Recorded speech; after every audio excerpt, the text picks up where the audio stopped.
So hello welcome back my dear students. तो कैसे हैं आप लोग? आई होप आप लोग बहुत बढ़िया होंगे। आज की इस वीडियो में हम देखेंगे क्लास 10th के मैथ्स के एक ऐसे प्रश्न जो आपके मैट्रिक के एग्जाम 2024 में 100% इस प्रश्न को 5 नंबर में पूछा जाएगा। इस प्रश्न को हमेशा 5 नंबर में पूछा जाता है, ठीक है। और मैं आपको इस प्रश्न को ऐसे तरीके से बताऊंगा कि आपको 100% समझ में आएगा, ठीक है। तो इसलिए आप लोग इस वीडियो का प्रोजेक्ट देखिए और 5 नंबर 2024 में आने वाले एग्जाम के लिए 5 नंबर कंफर्म यहाँ से आप लोग कर लीजिए, ठीक है। इस प्रश्न को आप मैट्रिक के एग्जाम 2024 में 100% पूछे जाने की संभावना है, ठीक है, क्योंकि यह प्रश्न काफी वीवीआई प्रश्न है। तो इस प्रश्न को हम सबसे पहले समझेंगे।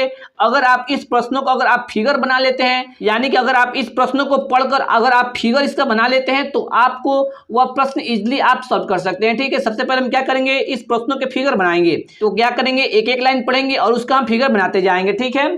तो हम सबसे पहले पढ़ते हैं क्या कि एक 60 मीटर चौड़ी सड़क, हमें क्या करना है कि एक 60 मीटर चौड़ा एक सड़क लेना है, ठीक है। तो हम सबसे पहले क्या करते हैं, एक हम 60 मीटर चौड़ा एक सड़क बना लेते हैं, ठीक है। जैसे कि मान लेते हैं यहाँ पर हम एक सड़क के लिए खींच देते हैं। यह क्या हो गया हमारा, यह एक सड़क हो गया। मान लेते हैं क्या हो गया, यह हमारा एक सड़क हो गया। इसकी दूरी कितनी है, यह कितना मीटर चौड़ा है, यह है 60 मीटर चौड़ा। तो यहाँ पर हम लिख देते हैं कि यह कितना मीटर चौड़ा है, यह है 60 मीटर चौड़ा है, ठीक है। यहाँ से लेकर यहाँ तक कितना है, 60 मीटर चौड़ा है। तो हम यहाँ पर लिख देते हैं 60 मीटर चौड़ा है। उसके बाद फिर प्रश्नों को पढ़ेंगे। कहाँ तक हम लोग प्रश्न पढ़ चुके हैं, यहाँ तक हम प्रश्न पढ़ चुके हैं। एक 60 मीटर चौड़ी सड़क, यहाँ तक प्रश्न पढ़ चुके हैं। इसके आगे पढ़ते हैं कि दोनों ओर आमने सामने समान लंबाई वाले दो खंभे लगे हुए हैं। इस सड़क के दोनों ओर क्या बोला जा रहा है, इस सड़क के दोनों ओर समान लंबाई वाले, यानी कि उसकी लंबाई समान हो, दो खंभे की लंबाई समान हो। कहाँ पे लगा हुआ है, आमने सामने लगा हुआ है दोनों ओर। एक ओर यह हो गया और एक ओर यह हो गया। इन दोनों पर क्या है, समान लंबाई वाले दो खंभा लगा हुआ है। तो हम क्या करते हैं, एक खंभा भी बना लेते हैं। तो आइए हम खंभा बना लेते हैं इसके दोनों ओर। यहाँ पर एक खंभा खींच लेते हैं। खंभा क्या होता है, एकदम खड़ा होता है। तो यहाँ पर एक खंभा ले लेते हैं, यहाँ पर एक, उसके बाद फिर यहाँ पर भी एक खंभा लेते हैं, यहाँ पर एक और हम खंभा खींच देते हैं, ठीक है। तो यहाँ पर एक खंभा हो गया। ये दोनों क्या हो गया, हमारा खंभा हो गया। जितना इस खंभे की लंबाई है उतना ही क्या है, इस खंभे का भी लंबाई उतना ही है, क्योंकि इसमें बोला जा रहा है कि समान लंबाई वाला दो खंभा। यह भी अगर 5 मीटर होगा तो यह भी 5 मीटर होगा, यानी कि इन दोनों की लंबाई क्या है, समान है। इस प्रश्न को हम लोग कहाँ तक पढ़ चुके हैं, इस प्रश्नों को हम लोग यहाँ तक पढ़ चुके हैं, ठीक है। इसके बाद आगे पढ़ते हैं क्या क्या लिखा हुआ है, उसके हिसाब से हम लोग फिगर बनाएंगे। इसके बाद लिखा हुआ है कि इन दोनों खंभों के बीच, कहाँ पे, इन दोनों खंभों के बीच सड़क के एक बिंदु पर क्या करना है, सड़क पर हमें एक बिंदु लेना है। एक हम सड़क पर बिंदु ले लेते हैं। इसमें दूरी नहीं बता रहा है कि कितना दूरी पर लेना है, हम एक कहीं पे ले लेते हैं सड़क पर बिंदु। यहाँ पर मान लेते हैं एक हम बिंदु ले लेते हैं, ठीक है। तो यहाँ पर हमने एक सड़क पर बिंदु ले लिया, क्योंकि यहाँ पर बोला जा रहा है कि इन दोनों खंभों के बीच, तो बिंदु कहाँ है, दोनों खंभों के बीच है। कहाँ पे है, बीच सड़क के एक बिंदु। तो यहाँ पर हो गया सड़क के एक बिंदु। यहाँ तक हम लोग प्रश्न पढ़ चुके हैं। इसके आगे पढ़ेंगे से खंभों के शिखर के उन्नयन कोण, कहाँ के, खंभों के शिखर। तो शिखर कौन होता है, जो पुलगी होता है, यानी सबसे ऊपर वाला होता है शिखर। यानी इस खंभे का शिखर यह हो गया और इस खंभे का शिखर यह हो गया। और अगर बोलेंगे पाद बिंदु के बाद तो इस खंभे का पाद बिंदु यह हो गया और इस खंभे का पाद बिंदु यह हो गया। यहाँ पर बोला जा रहा है शिखर, शिखर मतलब सबसे ऊपरी भाग। तो खंभे का सबसे ऊपरी भाग यह है और एक यह है। तो लिखा क्या हुआ है, एक बिंदु से खंभों के शिखर के उन्नयन कोण क्रमशः 30 डिग्री और 60 डिग्री है। यानी कि हमें क्या करना है, इस बिंदु से इस खंभे के शिखर का उन्नयन कोण, यानी कि नीचे से ऊपर जो बनता है कोण उसको बोलते हैं उन्नयन कोण। तो यहाँ से हम लोग बनाएंगे उन्नयन कोण। तो यहाँ पर हम एक ले लेते हैं। सबसे पहले इस बिंदु से हम इस खंभे के शिखर को मिलाते हैं, क्योंकि खंभा का शिखर हो गया ये वाला पॉइंट है, इसको हम मिला लेते हैं। एक इस शिखर को मिला दिए इस बिंदु से। फिर उसी तरह क्या करेंगे, इस बिंदु से इस खंभे के शिखर को मिला देंगे। इस खंभे के शिखर को भी हम क्या करते हैं, मिला देते हैं एक साथ। तो यह हमारा हो गया उन्नयन कोण। कितना कितना बनाया हुआ है, यहाँ पर लिखा हुआ है, यहाँ पर लिखा हुआ है कितना, 30 डिग्री और 60 डिग्री। यानी एक खंभे का कितना है, एक खंभे का है 30 डिग्री। तो यहाँ पर हम 30 डिग्री दे देते हैं। आप यहाँ पर दीजिए या आप यहाँ पर दीजिए, यह आपके ऊपर है। यह एक कोण हो गया कितना डिग्री, 30 डिग्री। यह कोण हो गया एक, और उसी तरह यह कोण कितना हो गया, यह कोण कितना हो जाएगा, 60 डिग्री हो जाएगा। आप या इसको चेंज भी कर सकते हैं, आप इसको 60 कर सकते हैं, या आप पे क्या करते हैं इसको 30 कर सकते हैं, यह आपके ऊपर है, ठीक है, क्योंकि यह नहीं बोला जा रहा है कि किस खंबे से। तो यहाँ तक आप लोग, आई होप आप लोग यहाँ तक समझ गए होंगे। तो उसके बाद हमें क्या ज्ञात करना है कि खंभों की ऊंचाई ज्ञात करें, यानी कि खंबा की ऊंचाई कहाँ से कहाँ तक, खंबा यह है हमारा और एक यह खंबा है, तो इस खंबे की ऊंचाई कितनी है, यानी यहाँ से लेकर यहाँ तक कितनी है और यहाँ से लेकर यहाँ तक कितनी है, तो दोनों तो बराबर ही है, जितना यह आएगा उतना ही यह होगा, ठीक है। यानी कि हमें निकालना है कि खंबे की ऊंचाई और खंबे से बिंदु की दूरी, यानी खंबे से इस बिंदु की दूरी ज्ञात करना है। तो आइए हम सबसे पहले इन सभी बिंदुओं को नामकरण कर देते हैं। यह हमारा है ए, यहाँ पर एक ए लिख देते हैं, इस बिंदु को दे देते हैं बी, इस बिंदु को दे देते हैं सी, और इस बिंदु को दे देते हैं डी, और यहाँ पर जो सड़क पर स्थित बिंदु है इस बिंदु को नाम देते हैं हम लोग ई दे देते हैं, ठीक है। आई होप आप लोग यहाँ तक समझ गए होंगे। उसके बाद हम लोग क्या ज्ञात करना है, इसमें हमें ज्ञात करना है खंबे की ऊंचाई। इस खंबे की ऊंचाई यहाँ से लेकर यहाँ तक है, तो यहाँ पर हम इस खंबे की ऊंचाई क्या करते हैं, मान लेते हैं कितना मान लेते हैं, वाई मीटर मान लेते हैं, क्या आप कुछ भी मान सकते हैं। यहाँ पर इस खंबे की ऊंचाई मान लेते हैं वाई मीटर है, तो जितना ये दोनों खंबा क्या है समान लंबाई की है, तो यह भी कितना होगा, यह भी वाई मीटर होगा, ठीक है। तो आई होप आप लोग यहाँ तक समझ में आ गया होगा। उसके बाद हम लोग क्या करेंगे, अब इस बिंदु से यहाँ से ये बिंदु है बी और यह बिंदु है ई, यह कहाँ पे स्थित है, ये सड़क पर स्थित है, लेकिन कितना दूर है यह हमें मालूम नहीं है, तो यहाँ पर हम अपने मन से मान लेते हैं इस बिंदु से, यानी यह बिंदु यहाँ तक ले लेते हैं हम, इस बिंदु से इस खंबे के बीच की दूरी, इसको हम लोग मान लेते हैं कितना, अपने मन से हम मान लेते हैं x मीटर।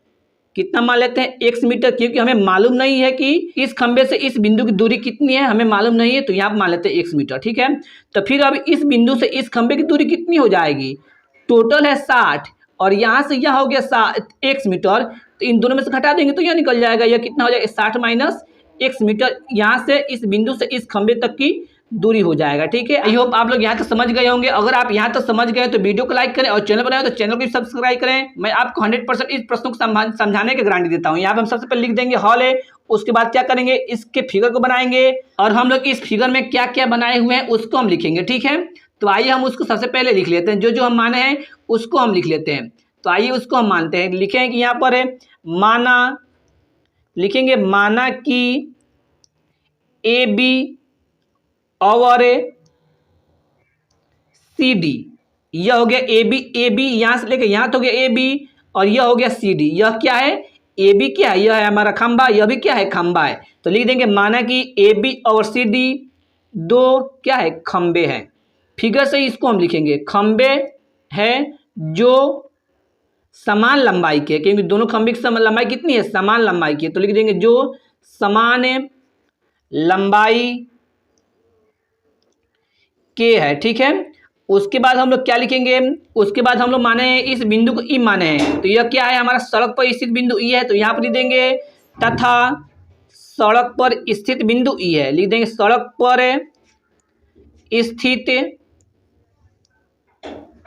बिंदु कितना है, ई बिंदु है, सड़क पर स्थित बिंदु ई है। आई होप आप लोग को यहाँ तक समझ में आ गया होगा। इसके बाद हम हल करेंगे और आपको यहाँ से हम समझाते हैं कैसे इसको हल करेंगे। तो सबसे पहले हम क्या करेंगे, एक त्रिभुज को लेंगे, इसमें क्या बन रहा है, दो त्रिभुज बन रहा है, एक त्रिभुज यह बन रहा है और इसमें यह एक त्रिभुज बन रहा है। कितना त्रिभुज बन रहा है, इसमें दो त्रिभुज बन रहा है, ठीक है।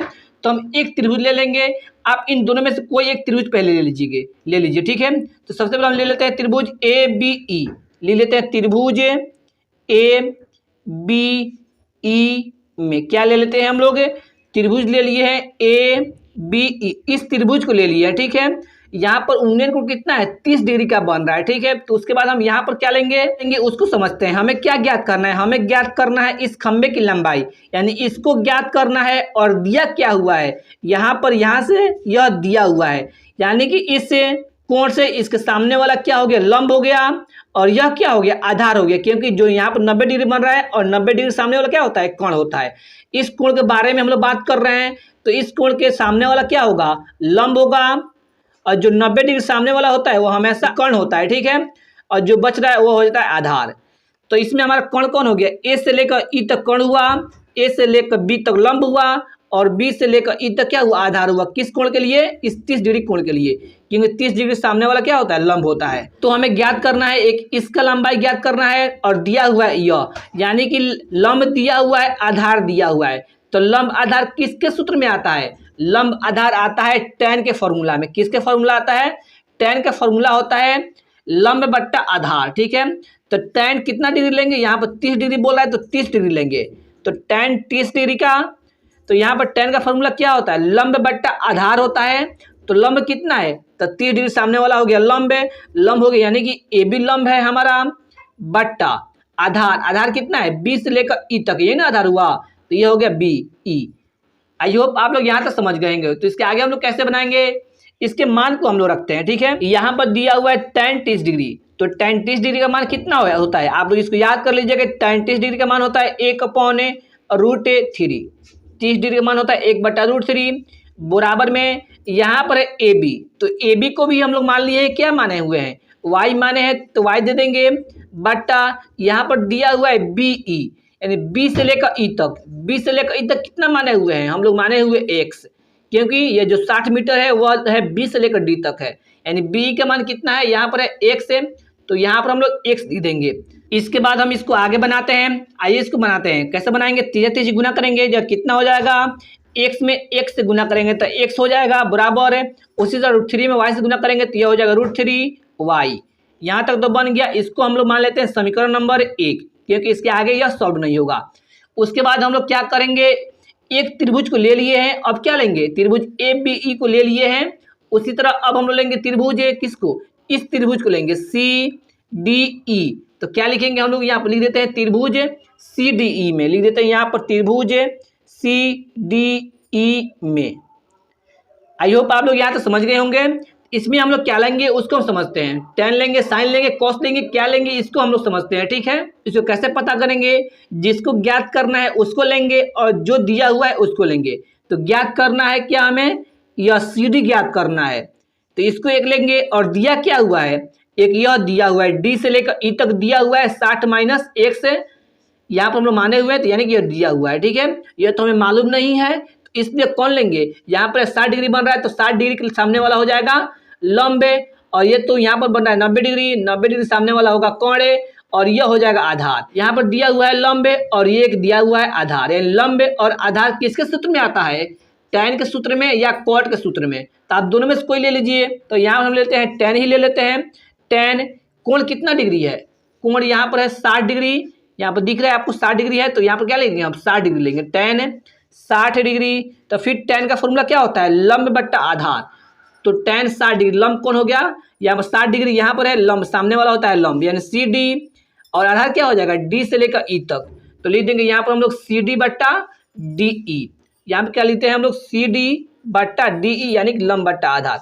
उसी तरह यहाँ पर हम tan 60 डिग्री का मान मालूम है होता है, कितना होता है sin 60 डिग्री का मान है, या tan 60 डिग्री का मान होता है √3। आप लोग इसको याद कर लीजिएगा बराबर, यहाँ पर है सी डी, तो फिर सी डी कितना है, यहाँ पर हम लोग देख रहे हैं कि सी डी है वाई और डी कितना है, डी है 60 माइनस एक्स, यह पूरा है 60, या डी से लेकर इधर कितना है 60 माइनस एक्स है, तो लिखेंगे सी डी हमारा कितना है, सी डी है हमारा वाई, और डी कितना है, डी है हमारा 60 है माइनस एक्स। इसी तरह इसको हम आगे बनाएंगे, इसको आगे कैसे बनाएंगे, यह हल नहीं होगा, नीचे छिपा हुआ एक है, तो क्या करेंगे तिरछा गुना करेंगे। तो आइए करते हैं, यानी एक में वाई से गुना करेंगे तो यह हो जाएगा वाई बराबर √3 को इसको गुना करेंगे, तो पहले √3 के गुना के रूप में लिखते हैं, गुना करेंगे किसको, इस नीचे वालों को, नीचे है 60 माइनस एक्स, एक पद से बेसी आ रहा है तो इसको ब्रैकेट में घेर देंगे, ठीक है। उसके बाद हम क्या कर लेंगे, इसको समीकरण 2 नंबर मान लेते हैं, ठीक है। और उसी तरह अगर हम समीकरण 1 और 2 को हल करेंगे, यानी कि हमें कितना दिया हुआ है, यहाँ पर दिया हुआ है y का मान दिया हुआ है √3 गुने 60 माइनस एक्स। अगर हम इस y के मान को अगर समीकरण 1 में रख देते हैं तो हमारा x का मान निकल जाएगा, ठीक है। तो क्या करते हैं हम लोग, इस y के मान को क्या करते हैं, समीकरण 1 में रखते हैं। तो क्या लिखेंगे हम लोग, हम लोग यहाँ पर लिखेंगे कि समीकरण 1 में किसके मान को रख रहे हैं, y के मान के लिए रख रहे हैं। लिखेंगे समीकरण 1 में y बराबर, y का मान कितना था √3 गुने 60 माइनस एक्स, इसी को रखना है y के मान, इस मान को रखना है समीकरण 1 में। समीकरण 1 में y बार √3 गुने 60 माइनस एक्स को रखने पर, ठीक है, किस में रख रहे हैं हम लोग y के इस मान को समीकरण 1 में रख रहे हैं। तो कितना है समीकरण 1 उसको हम लोग लिखते हैं, ठीक है। तो यहाँ पर आप देख रहे हैं कि y के इस मान को यानी √3 गुने 60 माइनस x किस में रख रहे हैं, समीकरण 1 में रख रहे हैं। तो समीकरण 1 हम पहले उतार लेते हैं। समीकरण 1 है x बराबर √3 गुने y, ठीक है। तो इसको हम लोग पहले उतार लेते हैं। तो हम लोग यहाँ पर समीकरण 1 उतार लेते हैं। 1 से बराबर √3 y है, ठीक है। समीकरण 1 यही तो एक हमारा था। उसके बाद क्या करेंगे, मान रखेंगे √3 का √3 और यहाँ पर कितना है, यहाँ पर है y का मान कितना है, गुन्ने में √3 गुने 60 माइनस x, इन दोनों के बीच में छिपा हुआ है गुना, इसलिए √3 के बाद गुना लिखे हैं। उसके बाद क्या करेंगे, यहाँ पर रूट में √3 से गुना करेंगे तो यह कितना हो जाएगा, √9 हो जाएगा। गुने क्या हो जाएगा, ये हो जाएगा 60 माइनस x, इधर आ रहा है x, ये इधर आ रहा है x, ठीक है।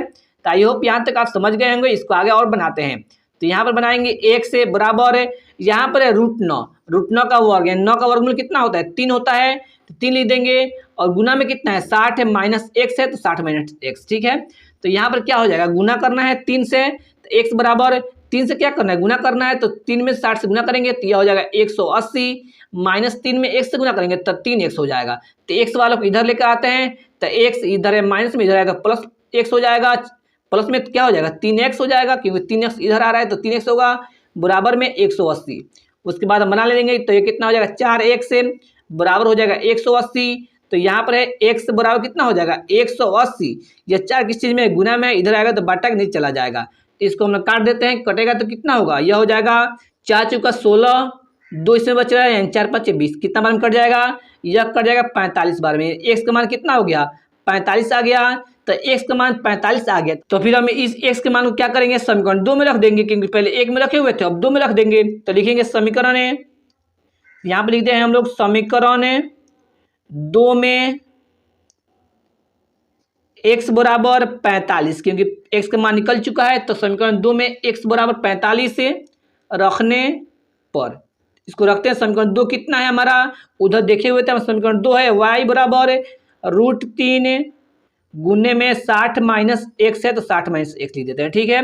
तो यहाँ पर हम लोग रख देते हैं बराबर √3 गुने 60 है, तो 60 माइनस x की जगह पर कितना रखना है, 45 रखना है, तो 45 रख देंगे, ठीक है। तो यहाँ पर y के मान कितना हो जाएगा, √3 यह गुना में घटाना है, कितना हो जाएगा 15, यानी y बराबर कितना मान हो गया, y का मान यहाँ पर कितना हो जाएगा 15 में √3 से गुना करेंगे तो यह हो जाएगा 15 रूट में 3, 15√3 हो जाएगा y का मान। और x का मान कितना हुआ, निकला हुआ है हमारा 45 निकला हुआ है। तो हमें ज्ञात क्या करना था, हमें ज्ञात करना था दोनों खंबे की लंबाई, ठीक है, यानी ज्ञात करना था दोनों खंबे की ऊंचाई। तो लिख देंगे इसलिए दोनों खंभों की ऊंचाई, दोनों खंभों की ऊंचाई कितना माने हुए हैं, दोनों खंभे की ऊंचाई माने हुए हैं y, क्योंकि दोनों खंभा समान आकार का है, समान लंबाई का है, तो इसलिए माने हुए y का मान कितना आया हुआ है, यहाँ पर 15√3 आया हुआ है, तो 15√3 लिख देंगे, यह हो गया मीटर, यह खंभा का लंबाई हो गया। और बताना था हमें खंभे से x की दूरी बताना था, बिंदु की दूरी बताना था, इसलिए देंगे यहाँ पर खंभे से बिंदु की दूरी, यहाँ लिख देंगे खंभे से बिंदु की दूरी बराबर क्या वो माने हुए थे, हम लोग माने हुए थे एक से एक माने हुए थे 60 माइनस x। यहाँ पर हम लोग देख रहे हैं कि इस बिंदु से क्या माने हुए थे, एक बिंदु से इस बिंदु को क्या माने हुए थे, एक माने हुए थे x से, और एक माने हुए थे क्या 60 माइनस x। इस खंबे से इस बिंदु की दूरी x माने हुए थे, और इस खंबे से इस बिंदु की दूरी 60 माइनस x माने हुए थे, यानी दोनों हमें निकालना होता है। इस क्वेश्चन में बोला जा रहा है कि खंभों से बिंदु की दूरी ज्ञात करें, यानी ज्ञात करना था, और एक ज्ञात कर रहा था खंबे की ऊंचाई। तो खंबे की ऊंचाई कितना है, यहाँ पर खंबे यह है, खंबे की ऊंचाई है y, यानी y का मान निकाल चुके हैं 15√3। और उस तरह यहाँ से हम लोग निकाल देंगे बिंदु, सड़क पर स्थित बिंदु का मान, ठीक है। तो यहाँ पर क्या हो जाएगा, x बराबर कितना है, x का मान निकाल चुके हैं 45, तो 45 मीटर हो जाएगा। एक खंबे से कितना हो जाएगा, 45 मीटर दूर हो जाएगा। और इसी तरह 60 माइनस x का मान कितना है 45, तो ये कितना आ जाएगा, ये हो जाएगा 15 मीटर, ठीक है। यानी एक खंबे से क्या हो जाएगा, एक खंबे से सड़क पर स्थित बिंदु की दूरी 45 मीटर है, और दूसरे खंबे से सड़क पर बिंदु की दूरी कितना है 15 मीटर, और यह खंबे की ऊंचाई हो गया 3 मीटर। यही हो जाएगा तीनों हमारा आंसर। तो आई होप आप लोग इस प्रश्नों को समझ गए होंगे। यह प्रश्न आपके मैट्रिक के एग्जाम 2024 में 100% पूछे जाने की संभावना है। अगर आपको यह प्रश्न समझ में आ गया होगा तो वीडियो को लाइक करें और चैनल पर नए हैं तो चैनल को सब्सक्राइब करें। तो thanks for watching this video.